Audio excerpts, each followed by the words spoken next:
അത് കഴിച്ച് നിങ്ങൾക്ക് വെള്ളവും വേണ്ട, പിന്നെ ഫാനും വേണ്ട, എ സി വേണ്ട. ഏറ്റവും നന്നായിട്ട് ഇപ്പോൾ ചെയ്യാവുന്നത് ചൂട് കാലത്ത് കമ്പ് എന്ന് പറയുന്ന ഒരു ധാന്യമാണ്. കമ്പെന്ന് പറയുമ്പോൾ ഹിന്ദിയിൽ ബാജ്ര എന്നാണ് ഇത്. ഈ സാധനം കാലത്ത് എങ്ങനെ കഴിക്കണം എന്നുള്ളത് പ്രിപ്പറേഷനും പറഞ്ഞുതരാം.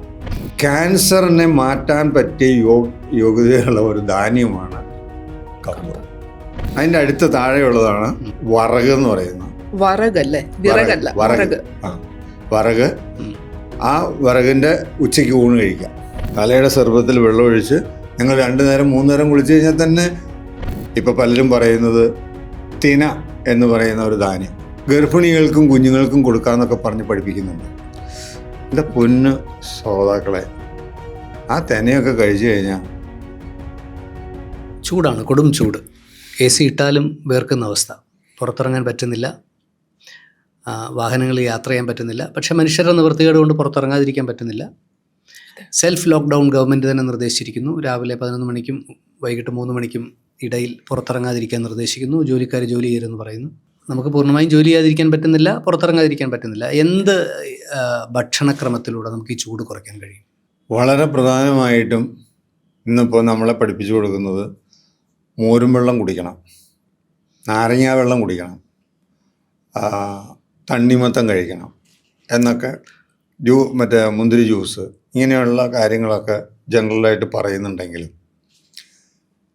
ഇതിന് അപ്പുറമായി നമ്മൾ കാലത്തെ മുതൽ വൈകുന്നേരം വരെ നമ്മുടെ ശരീരത്തെ ചൂടാക്കുന്ന ഭക്ഷണങ്ങളാണ് കഴിക്കുന്നത്. നമ്മൾ കഴിക്കുന്നത് ചൂടാക്കുന്ന ഭക്ഷണം കഴിക്കുകയും അത് കഴിഞ്ഞ് ചൂട് കൂടിയേന്നും പറഞ്ഞിട്ട് കത്ത് പിടിച്ച് കഴിയുമ്പോൾ വെള്ളം കൊണ്ടുവന്ന് ഒഴിക്കുന്നത് പോലെയാണ് നമ്മൾ എല്ലാവരും ഇപ്പോൾ ഈ ചൂട് കാലത്തെ ദിനചര്യ. അപ്പോൾ പോയി 2 പ്രാവശ്യം കുളിക്കും. അപ്പോൾ കുളിക്കുമ്പോൾ പോലും തെറ്റായിട്ടാണ് കുളിക്കണേ. കുളിക്കുമ്പോൾ ദേഹത്തെ വെള്ളം ഒഴിക്കുള്ളൂ, അവിടെയല്ല വെള്ളം ഒഴിക്കേണ്ടത്. ആരെങ്കിലും ഇഞ്ചിനിൽ വെള്ളം ഒഴിക്കുമോ? ഇഞ്ചൻ ചൂടായി കഴിഞ്ഞാൽ ഇഞ്ചനിലേക്ക് കൊണ്ടുവന്ന് വെള്ളം ഒഴിച്ച് കഴിഞ്ഞാൽ ഇഞ്ചൻ ബേസ്റ്റ് ആവും, അല്ലെങ്കിൽ ബെൻഡാവും. അതേസമയം റേഡിയേറ്ററിൽ ഒഴിക്കണം. എന്ന് പറഞ്ഞ പോലെ, ഞാൻ പറഞ്ഞതുപോലെ തലയുടെ സർബത്തിൽ വെള്ളം ഒഴിച്ച് നിങ്ങൾ 2 നേരം 3 നേരം കുളിച്ച് കഴിഞ്ഞാൽ തന്നെ ചൂട് പോയി. നമ്മുടെ ശരീരത്തിൻ്റെ ഉള്ളിലിരിക്കുന്ന ആത്മാവ് അത് പ്രതിരോധ ശക്തിയോടുകൂടി കയറി വരും. ഇനി അഡീഷണലായിട്ട് ഭക്ഷണം, നമ്മൾ കാലത്തെ അരി കൊണ്ടുള്ള ഭക്ഷണം കഴിക്കുന്നു, സ്റ്റാർച്ചാണത്. ഒരു കാരണവശാലും ആ സാധനം പ്രതിരോധത്തിന് ഉതകുന്നതല്ല, സെല്ലുകളെ നശിപ്പിക്കുന്നതാണ്. 9 വക ധാന്യങ്ങളാണ് നമ്മൾ പണ്ട് കാലം മുതൽ കേട്ടു വന്നിരിക്കുന്നത്. ഇപ്പോൾ ധാന്യങ്ങളുടെ എണ്ണമൊക്കെ കൂടിപ്പോയി. ഇപ്പോൾ പലരും പറയുന്നത് തിന എന്ന് പറയുന്ന ഒരു ധാന്യം ഗർഭിണികൾക്കും കുഞ്ഞുങ്ങൾക്കും കൊടുക്കാമെന്നൊക്കെ പറഞ്ഞ് പഠിപ്പിക്കുന്നുണ്ട്. എൻ്റെ പൊന്ന് ശ്രോതാക്കളെ, ആ തെനയൊക്കെ കഴിച്ചു കഴിഞ്ഞാൽ നിങ്ങൾ വേഗം അങ്ങോട്ട് പറക്കും. പക്ഷി പറക്കുന്നത് പോലെ നിങ്ങളെ അങ്ങ് പറക്കും എന്നേ ഞാൻ പറയുള്ളൂ. തെന അത്യുഷ്ണമുള്ള സാധനം. അപ്പോൾ ഈ ചൂടുകാലത്ത് അത് കഴിക്കാൻ പാടുണ്ടോ? അപ്പോൾ ഈ നവധാന്യങ്ങളും അല്ലെങ്കിൽ മില്ലറ്റുകളെ പറ്റി പ്രൊമോട്ട് ചെയ്ത് പറഞ്ഞുകൊണ്ടിരിക്കുന്ന ആളുകൾ പറഞ്ഞു കേട്ടിട്ട് എല്ലാം കൂടെ മിക്സ് ചെയ്തിട്ടൊക്കെ കഴിക്കും. അതൊക്കെ തെറ്റാണ്. തെറ്റ് തന്നെയാണ്. ഏറ്റവും നന്നായിട്ട് ഇപ്പോൾ ചെയ്യാവുന്നത് നമ്മുടെ അയൽ രാജ്യമായ അയൽസ്ഥലമായ സംസ്ഥാനമായിട്ടുള്ള തമിഴ്നാട്ടിലും കർണാടകയിലൊക്കെ പോയി കഴിഞ്ഞാൽ അവർ ചൂട് കാലത്ത് കമ്പ് എന്ന് പറയുന്ന ഒരു ധാന്യമുണ്ട്. കമ്പെന്ന് പറയുമ്പോൾ ഹിന്ദിയിൽ ബാജ്ര എന്നാണ് പേര്. നമ്മുടെ എല്ലാ സ്ഥലത്തും തന്നെ കിട്ടും. ബാജ്ര എന്ന് പറയുന്നതാണ് കാരണം നോർത്ത് ഇന്ത്യൻസ് കൂടുതൽ കഴിക്കുന്ന ഒരു ഭക്ഷണം. അതുകൊണ്ട് നോർത്ത് ഇന്ത്യൻസിന് വേണ്ടിയിട്ട് ഭക്ഷണം പല സ്ഥലത്തും കേരളത്തിൻ്റെ അങ്ങോളം ഇങ്ങോളം കരുതിയിട്ടുണ്ടെന്നുള്ളതാണ് എൻ്റെ അറിവ്. എന്നാലും ബാജ്ര അല്ലെങ്കിൽ തമിഴ്നാട്ടിൽ നിന്നൊക്കെ കിട്ടും. ഈ സാധനം കാലത്ത് എങ്ങനെ കഴിക്കണം എന്നുള്ളത് പ്രിപ്പറേഷനും പറഞ്ഞുതരാം. തലേ ദിവസം ഈ ബാജ്ര ഒന്ന് മിക്സിയിലിട്ടടിച്ച് കഴിയുമ്പോൾ അതിൻ്റെ ഒരു കാമ്പുണ്ട്, ആ കാമ്പ് പോവും. ധാന്യമാണിതല്ലേ? ധാന്യം, ചെറിയ ധാന്യം, പേൾ മില്ലറ്റ്. നല്ല കാണാനും നല്ല ഭംഗിയാണ്.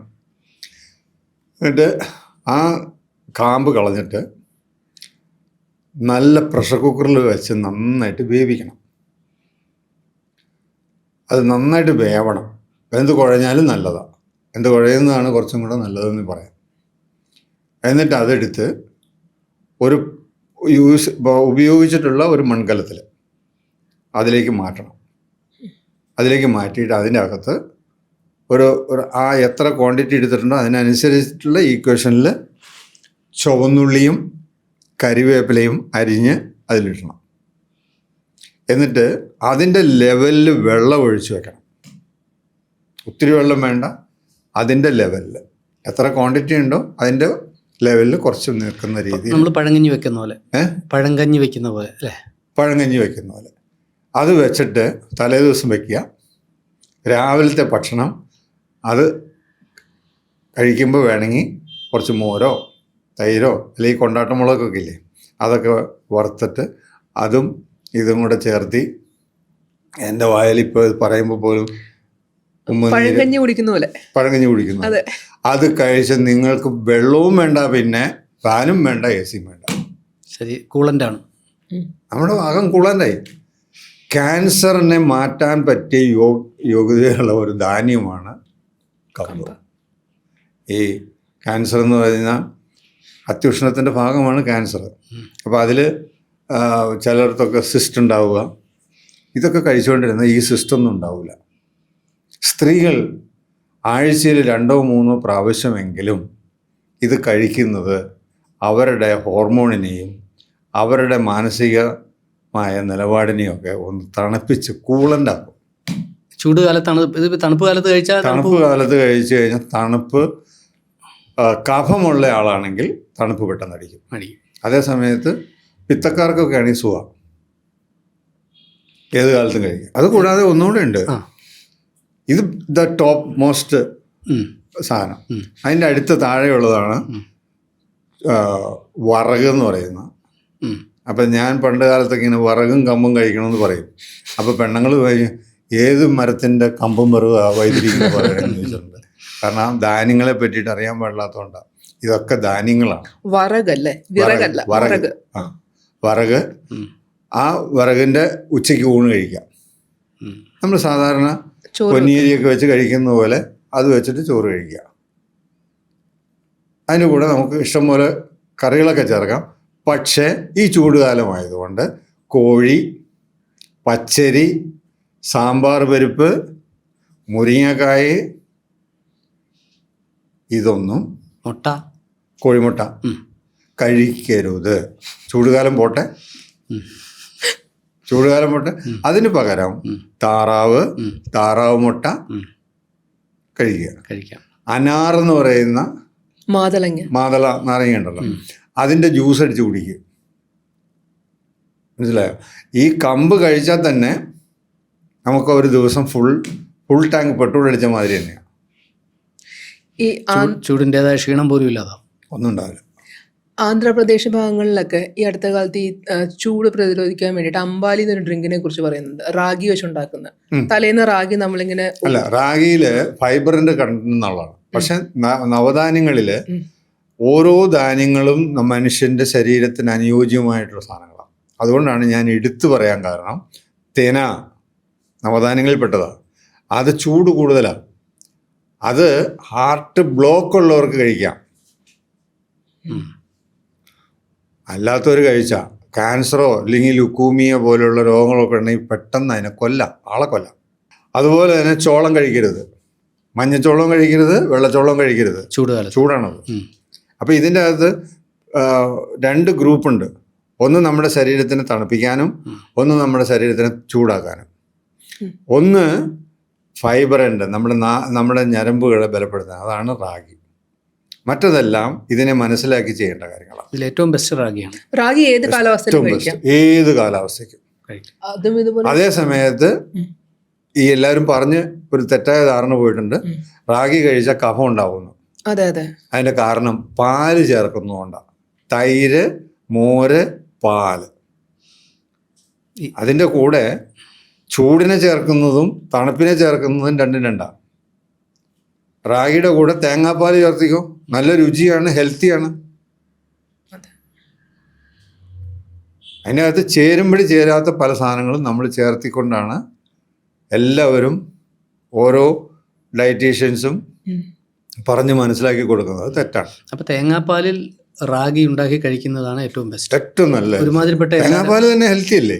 ഒരുമാതിരിപ്പെട്ട എല്ലാ രോഗങ്ങളും മാറും. പിന്നെ ചെറിയ കുട്ടികൾക്ക് കുറുക്ക് കൊടുക്കില്ല നമ്മൾ റാഗി, സാധാരണ പാലിലാണ് കൊടുക്കുന്നത്. പക്ഷെ തേങ്ങാപ്പാലിൽ കൊടുക്കുന്ന അമ്മമാരും ഉണ്ട്. റാഗിയും ചെറുപയറും ഇലക്കറികളും താങ്കൾ ഒരു മാസം കൃത്യമായിട്ട് കഴിക്കുക. താങ്കളുടെ ഇപ്പോഴത്തെ ഈ ഫേസ് കട്ടിൻ്റെ കളറ് മാറി ചുമന്ന് വന്നില്ലെങ്കിൽ ഈ പരിപാടി വേണ്ടെന്ന് വെച്ചോ. ഞാനിതൊരു ചലഞ്ചായിട്ട് ഏറ്റെടുക്കും. യെസ്, ചെയ്തിരിക്കണം. ചെയ്യാതിരുന്ന ഒരു നേരം കഴിച്ചാൽ മതിയല്ലോ. ഒരു നേരം കഴിച്ചാൽ പോരെ? ഒരു നേരം നന്നായിട്ട് റാഗി കഴിക്കുക. റാഗിയുടെ പുട്ട് ഭയങ്കര ടേസ്റ്റിയാ, തേങ്ങ കൂടുതലിട്ടുണ്ട്. പിന്നെ വിറകും കഴിഞ്ഞാൽ പിന്നെ ഉള്ളതാണ് വിറക് എങ്ങനെ കഴിക്കാം എന്നുള്ളത് ഡോക്ടർ പറഞ്ഞു. ചോറും ഉണ്ടാകും. വിറക് ചോറുണ്ട്. നമ്മൾ പ്രഷർ കുക്കറിൽ വെച്ച് കഴിഞ്ഞാൽ സെക്കൻഡിൽ വെന്ത് കിട്ടും. നമ്മൾ പച്ചരി ചോറ് അത് വേവണം കേട്ടോ, വേവണം. ചിലര് വേവാതെ ഉണ്ടാക്കി തരും, വയറ്റ് വേദന ഉണ്ടാവും. ഈ മില്ലറ്റുകളെല്ലാം നന്നായിട്ട് വേവിച്ച് കഞ്ഞി രൂപത്തിൽ കഴിക്കുന്നത് കുറച്ചും കൂടെ നല്ലതെന്നുള്ളൊരു അഭിപ്രായക്കാരനാണ് ഞാൻ. കാരണം വേവ് കറക്റ്റ് അല്ലെങ്കിൽ അത് ഡൈജഷൻ സിസ്റ്റത്തിന് കേടുവരും. പക്ഷെ വെന്ത് കുഴഞ്ഞാലും കുഴപ്പമില്ല, രുചി കൂടുതൽ. രുചി കൂടും. റൈറ്റ്. ഓക്കെ. പറയുന്ന മാത്യൂസ് വൈദ്യരായ ഉദാഹരണമാണ്. 77 വയസ്സിൽ ഇങ്ങനെ നമ്മൾ ചെറിയ കുട്ടികളെ പോലെ ഇരിക്കുന്നുണ്ട് ഇപ്പോഴും. ഒന്നും മരലെ അടുത്താതിരിക്കട്ടെ. അനേകം പ്രയോജനപ്പെടും. Okay, thank you. Thank you sir.